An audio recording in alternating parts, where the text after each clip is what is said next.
Ayun nga, struggle ka ngayon game number 3. Yun. Sabi ko nga sa kanila na hindi araw-araw Pasko eh, sama yung tulog ngayon. Dahil sabi ko sa inyo, ang ganda ng tulog ko nung last game. And right now kasi I feel bad na lang sa team na hindi ako nag-contribute. Pero buti na lang may second chance, may ilang games pa. And makakabawi pa naman. Gano'ng kahirap yung biglang bumulusok na yung Nebra nung first quarter? Talagang pwesa kayo mag-abol the rest of the way. Oo, ganun.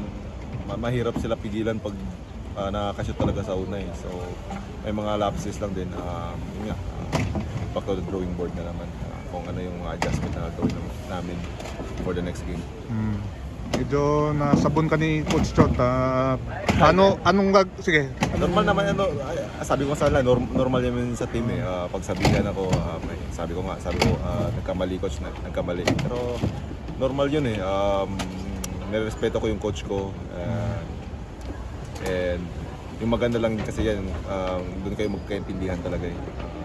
Yung mali ko, inaako ko, nag-turnover ako, tapos converted, which is nagrarana sana kami. Ganun talaga yun eh. Hindi naman araw-araw talaga Pasko.